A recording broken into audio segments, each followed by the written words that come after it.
These are some random images on our road trip from Ubon Ratchathani to Bangkok, Thailand. A long drive, 8 to 10 hours, but there was a lot to see. I wish I'd filmed a lot more than I actually did, as the countryside was beautiful. Just look at this sort of area here. Just so beautiful. I've just sort of stopped randomly along the road just because I like the colours. Just the rice paddies. And yes, I'm walking along the highway here in the middle of rural Thailand, and there'll probably be cars that drive past me and look at me and go, what the heck is a Farang doing on here? But you know what? That's because I want to see something beautiful along here. Sometimes you just got to enjoy the simple pleasures in life. As I go over this bridge, and again, just the greenery. This is what I come to see. So you see the river here. And have a look at this. See, there's sort of traditional fishing things down there for catching fish. You see them all along the river there. It's just amazing. Look at this. The river's so beautiful. Just walking up here. I wanted to park closer here, but Anne goes, don't stop, it's dangerous. But I had to take a quick walk.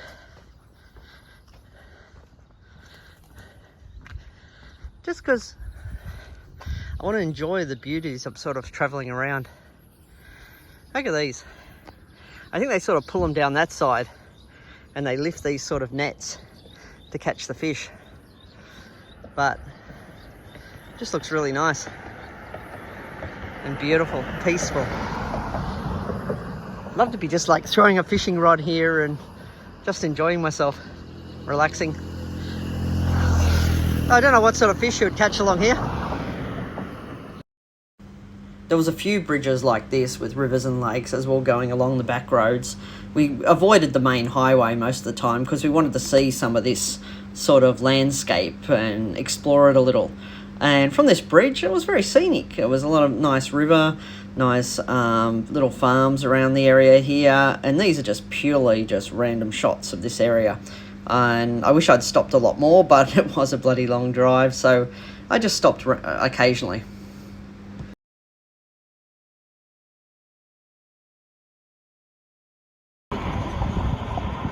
Just look at that. How beautiful it is.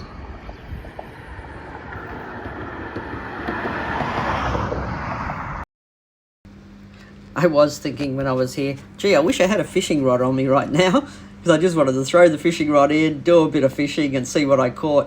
A little bit up the road, I saw this guide caught lots of fish and some really big ones too.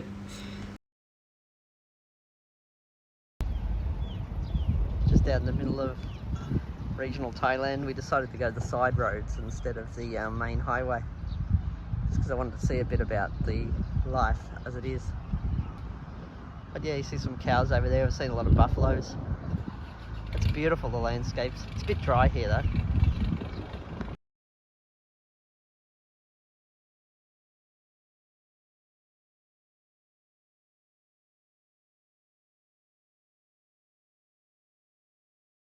Dad, some of the... This area here was fairly open as we were driving down, and along these sort of roads there was a lot of cattle farms, and yeah, there was some crops, but I mainly saw a lot of like buffalo, cows, and big farms too. They weren't small at all, but it was super interesting just looking at this landscape. It did look a bit dry in areas, like it hadn't been raining in a while, and where there was other areas that were quite moist and quite green, so it was a bit hit and miss as you went along here. But it was just a lot to see as I was continuing to drive along this road, and considering it was the first time I'd been driving through rural Thailand, I was finding it extremely fascinating just in everything that I was actually seeing at the time. Here we decided to stop and get some street food. Apparently this particular area was a very famous area for your sort of chickens in the way they cook them. Okay. And oh my God, the chickens from these street food stores were beautiful. They were yummy. This smoky taste, this crunchy taste. It was just really fresh chicken along here. And I'm sometimes a bit cautious with street food these days, but in this particular instance, I was kind of like, yeah, cool, I'll give it a try, why not? And I didn't regret it. Some of the sticky rice and some of this chicken, it was just super yummy. This is definitely a place I will stop next time I'm driving along this route and get the chicken again. Much better than any of your takeaway KFC or anything. It was just really nice.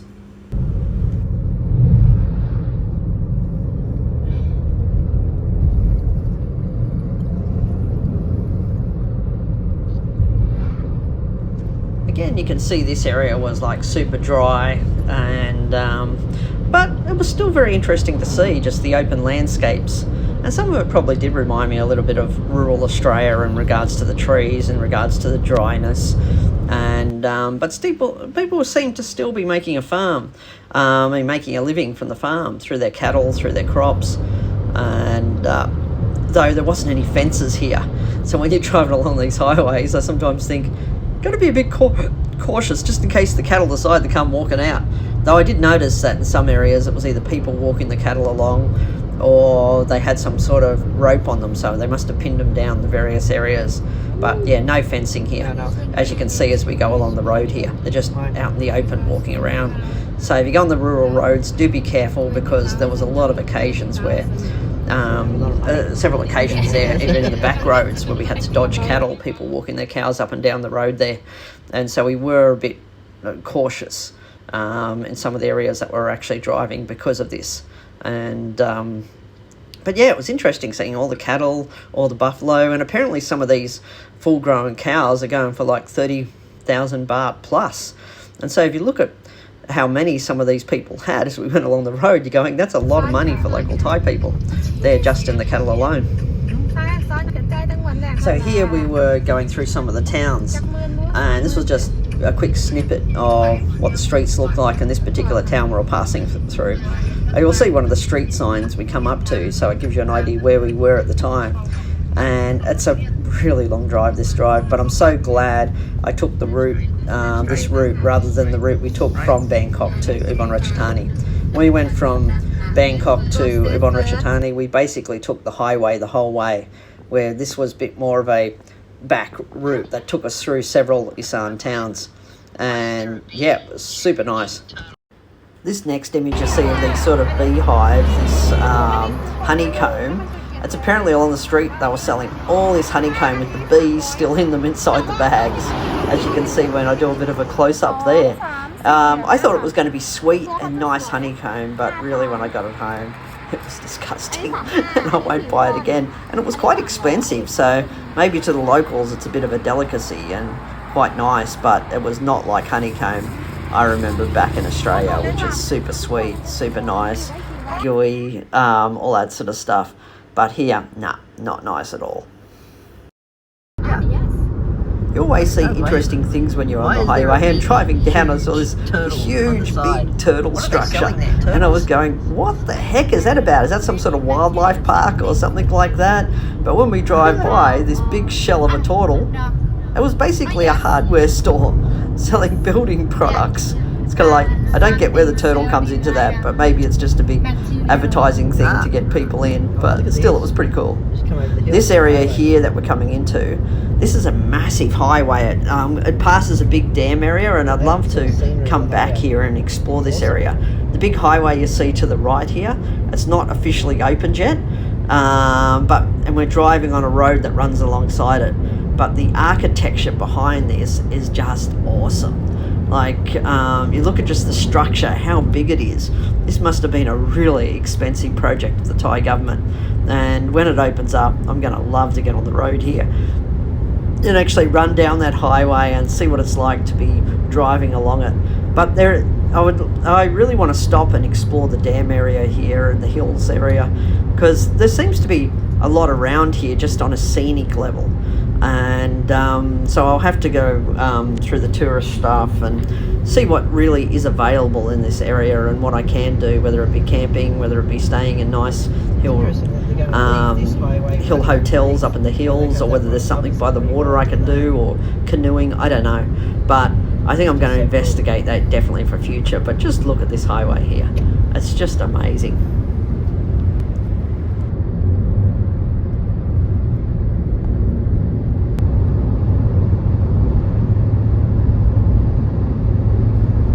Here we had found some sort of like bee honeycomb, and it still had the bees live in it on the side of the road, and wanted to buy it. But when we brought it home, God, the taste of this was disgusting. It really was.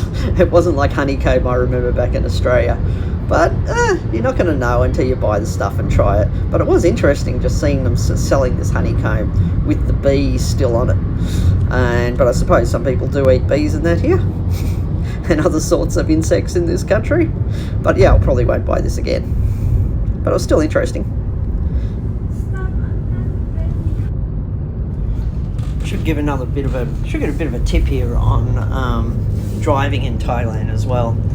I found that driving on the open roads was fairly easy. I didn't have much of a problem at all because they do drive on the same side as Australia.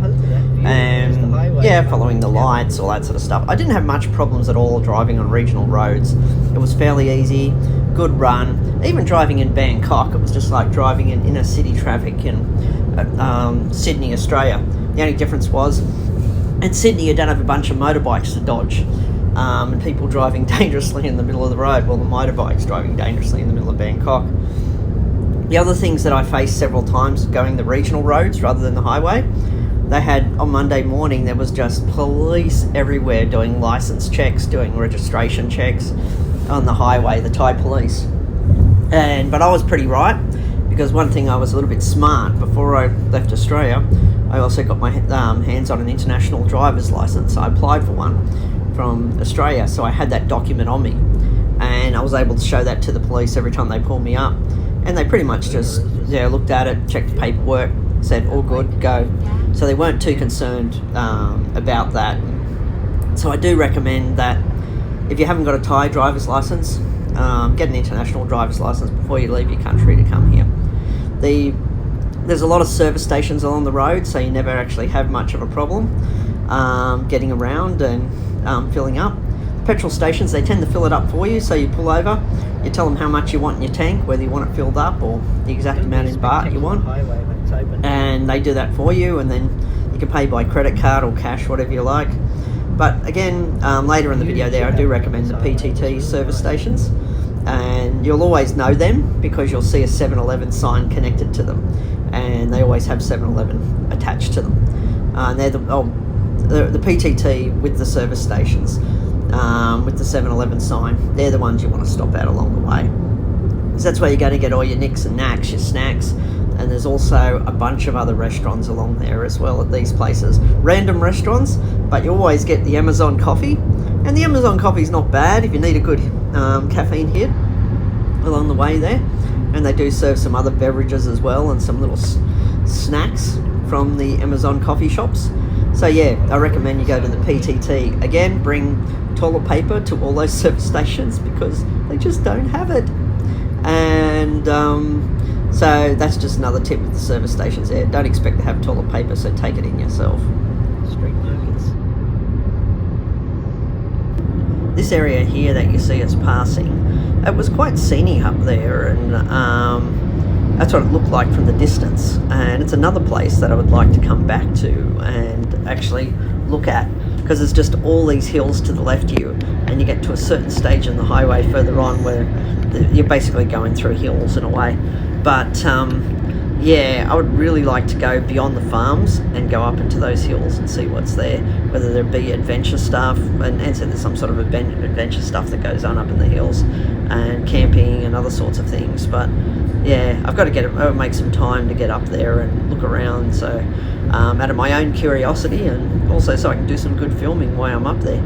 But this section of the road was nice. It was sort of pretty looking at the mountains from the distance, and yeah, again, I grew up in a place called the Blue Mountains west of Sydney, And coming in from Sydney to the Blue Mountains, I always see this mountain imagery coming in. So the first thing I was thinking of was back home in Sydney when I'm looking at these mountains here. But yeah, it was a fairly busy highway again. I think you're sitting anywhere between 90 and 120 along this highway. But again, it's a long drive and it's tiring. If you've got two drivers, it's a lot better. But if you're alone driving just as the one driver, it's a very long drive from Ubon Ratchathani to Bangkok. Though I did enjoy travelling through a lot of the sort of Isan towns, main towns. They were quite big, very interesting to actually see. And you could easily live in some of those large Isan towns because they just got every sort of Western luxury and mod con that you could probably want to live out that way outside of Bangkok. But it's not as hectic and it's not as busy as Bangkok.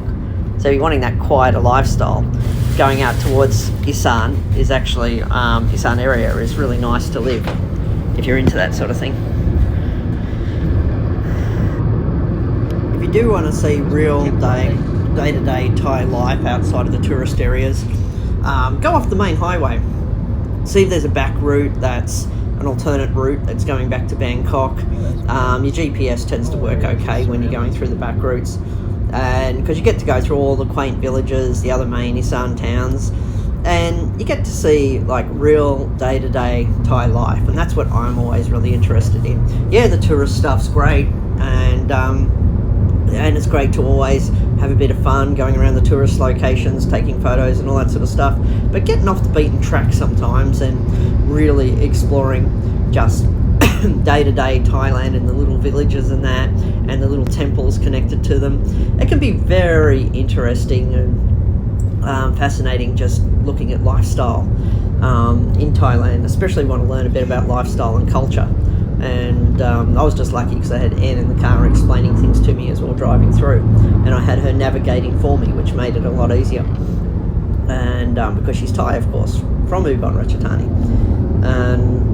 But it was a great drive. There's always places to stop to either get street food, to get snacks, to go to the service stations, as I mentioned previously, the PTT service stations. And yeah, you're never short of food, you're never short of snacks, you're never short of coffee or anything like that on these long drives. Yeah, play some music, stop, do a lot of filming, take photos. There's lots of places along the way where you can do that sort of thing depending on your interest. You can even stop in the different towns and do shopping if that's what you really wanted. But if you're doing a long drive like I did, then you may not want to be stopping as much because it's just going to really drag your day out. And you probably could do it in a couple of days if you wanted to take your time going from Ubon Ratchathani to Bangkok, but I just wanted to get it all done in a day, and that's why we took the long drive. But anyway, I hope you're enjoying these sorts of my sort of commentary, I guess, narrative on this, and the random images, what I saw along my trip, and the highways there. And as I mentioned earlier, the highways, you're going to go anywhere from, on the big highways, from 90 to 120. Another thing, there's speed cameras everywhere. So watch out for the speed cameras on the major highways because they will get caught. They will flash off. And you're probably, if you do live locally or an expat, you're probably going to get something in the mail saying that you got a fine.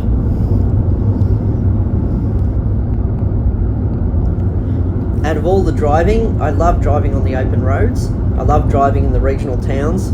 But when I got into Bangkok, after I got off the main highway in Bangkok and started going into the just the day-to-day streets, we were coming in at peak time between that 6:30 to 8:30. We were on the roads within Bangkok, and it was just bumper to bumper. I reckon the last 40 minutes of our drive was trying to get about 1 or 2 kilometres. That's how slow the traffic was once we hit downtown Bangkok. And so it is really heavy driving. And if you're used to driving in those big cities like Sydney in Australia during peak hour traffic, then Bangkok's pretty similar. The only difference is you've got a lot of motorbikes swerving in and out of the traffic and trying to push in front of you. You have cars just randomly pushing in front of you.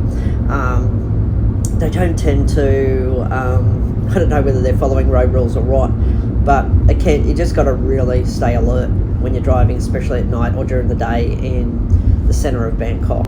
And always keep your eyes open for motorbikes either side of you, in front of you, because they just come in and out without notice. And you could be going to turn into the left lane or the right lane, and they continue to just zoom straight past you, not even worrying that you're trying to turn left or right. So do be super cautious with the motorbikes on the road. And that's just another piece of advice when you're driving in Thailand overall.